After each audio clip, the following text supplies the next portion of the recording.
Welcome to WikiPodcast, where we take a material and embark on a deep dive, extracting the most important nuggets of knowledge and insight. Today, we're journeying into the life and profound legacy of a true history maker, a social reformer whose quiet determination reshaped American equality, Ruth Bader Ginsburg.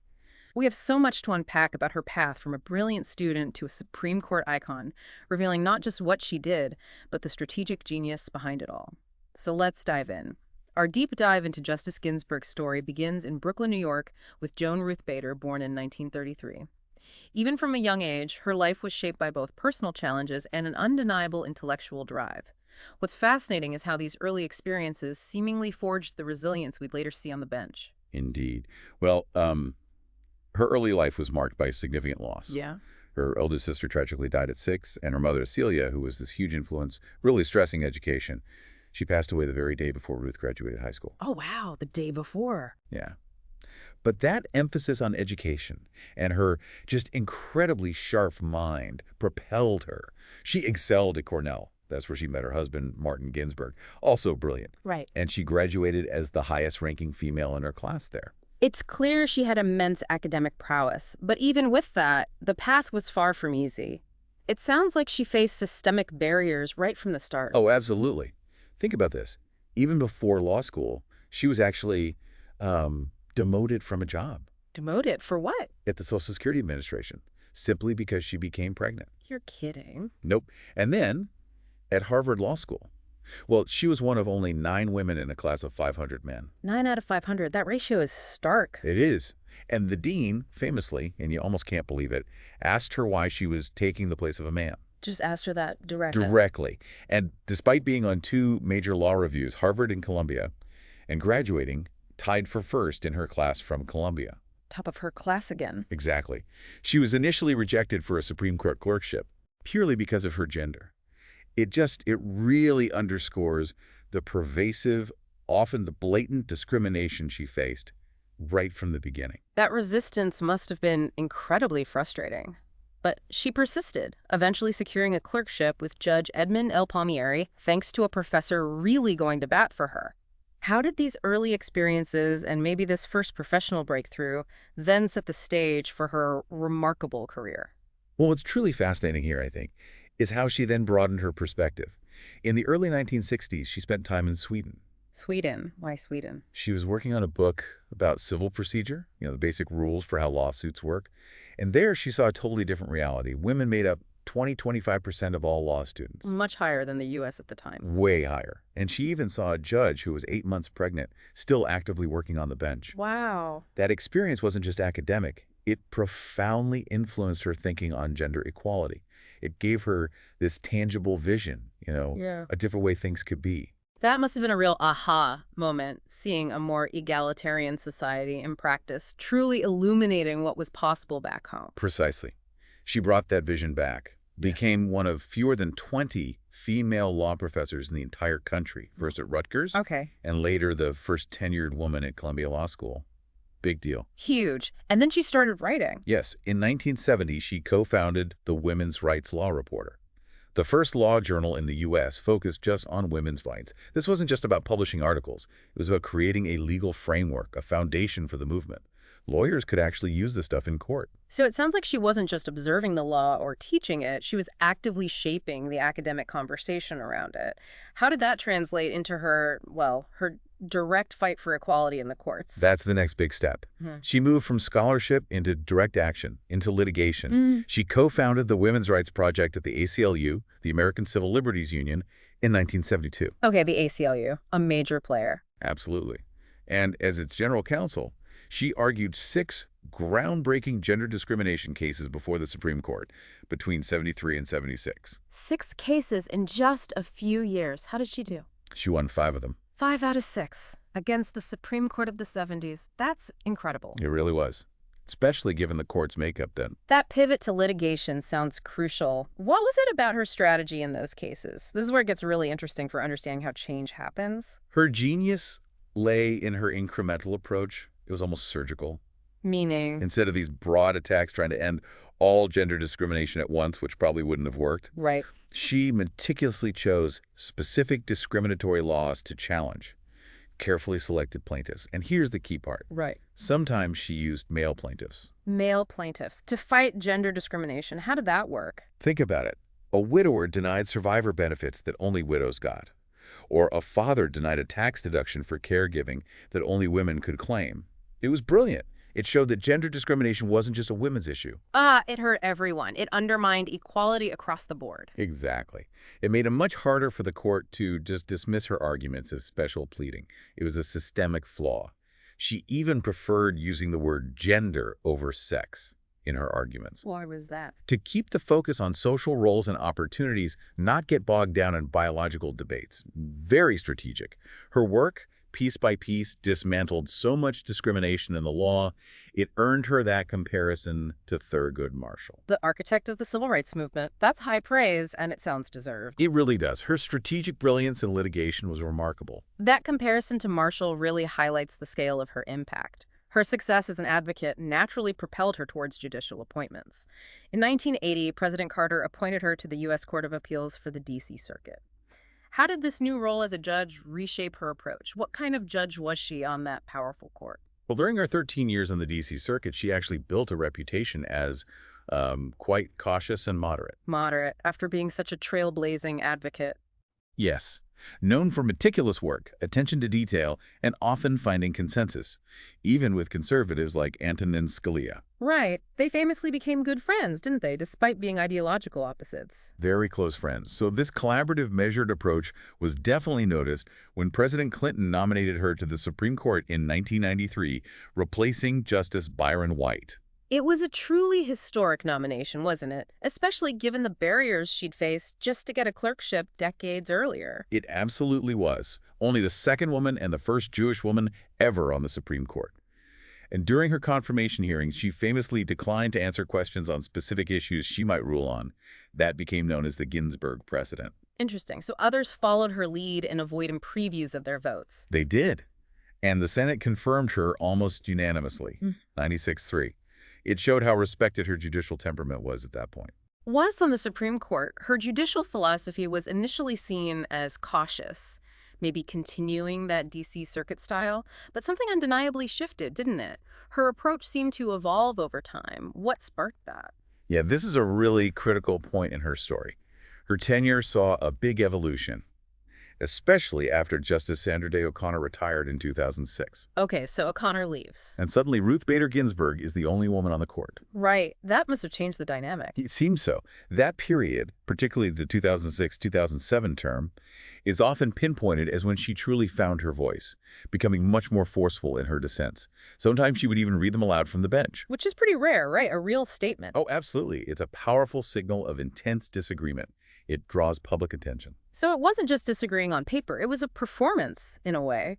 What did this shift and her becoming the senior liberal justice mean for the court's dynamics? Exactly. When the court split ideologically, which happened more and more, and the liberals were in the minority, her seniority often gave her the power to assign who wrote the main dissent. And she really pushed for the liberal dissenters to speak with one voice, a unified front. Why was that important? It was strategic. More than just saying we disagree, it was about laying the groundwork for the future, offering a clear roadmap for later cases, maybe with a different court majority, or even pushing Congress to act. It was the long game. Let's unpack some of those impactful decisions and, maybe even more famously, her dissents. What stands out?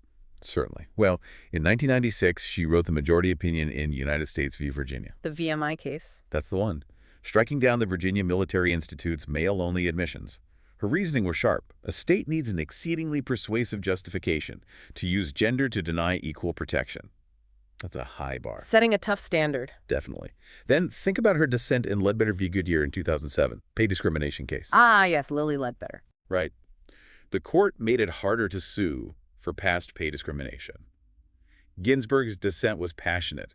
She didn't just critique the ruling. She called on Congress to fix the law, to amend Title VII. And Congress listened. They did. Her dissent directly inspired the Lilly Ledbetter Fair Pay Act, signed into law by President Obama. It's a rare, clear example of a dissent sparking immediate legislative change. That's remarkable. A dissent literally becoming a blueprint for a new law. And she wasn't afraid to critique even landmark liberal decisions, was she? Like Roe v. Wade. That's right. Now, she consistently supported abortion rights, make no mistake, but she did criticize the Roe decision itself. On what grounds? Not the outcome, but the legal reasoning and timing. She felt it might have short-circuited a growing state-level movement to liberalize abortion laws. She wondered if a more gradual state-by-state approach might have built a more durable public consensus rather than a sweeping federal ruling. A very strategic, long-term view again. Exactly. And she also voiced some concern about potential underlying motivations, sometimes related to population control and abortion policy debates. It shows her depth, thinking about all angles. Beyond gender equality, her voice was powerful on other key issues, too. What about voting rights? That famous dissent. Shelby County v. Holder, 2013. Probably her most famous dissent. The case that struck down part of the Voting Rights Act. Right, the core part, the pre-clearance provision, where places with a history of discrimination needed federal approval for voting changes. And her line, it just captured everything. Throwing out pre-clearance when it has worked is like throwing away your umbrella in a rainstorm because you are not getting wet. Such a powerful analogy. Simple, clear, devastating. It instantly resonated, became a rallying cry. It was a stark warning about dismantling protections that were actually working. She also had this ability, didn't she, to bring a very human, real-world perspective into these complex legal arguments. She absolutely did. There was the 2009 case, Safford v. Redding. It involved the strip search of a 13-year-old girl at school. Right, I remember that. And during the arguments, she just pointed out quite plainly that some of her male colleagues have never been a 13-year-old girl. Oof. Direct. It cut right through, highlighted the need to understand lived experience, especially for vulnerable people, when applying the law. She also often looked at international law, in her opinions. How did that work? Was she saying U.S. courts should follow other countries? No, not as binding precedent, but for its persuasive value, for wisdom. She saw it as a long-standing American tradition, actually, looking at how others approach similar problems.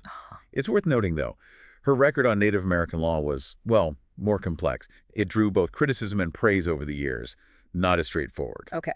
Now, her later years were marked by this incredible resilience, especially with her health battles. It's almost legendary. Truly legendary. She faced 5 bouts of cancer, starting back in 1999 with colon cancer. And remarkably, she famously did not miss a day on the bench during her initial treatments. Just incredible dedication. That's unbelievable stamina. Right. She kept working with a personal trainer, did 20 push-ups before her 80th birthday. Her physical strength seemed to mirror her intellectual strength. Despite public calls from many liberals, she chose not to retire when President Obama might have appointed her successor. That became quite controversial later. What was her thinking? She was very clear about it. She said she wanted to stay as long as she was mentally sharp, as long as she could do the job full steam. She pointed to Justice John Paul Stevens, who served until he was 90. Okay.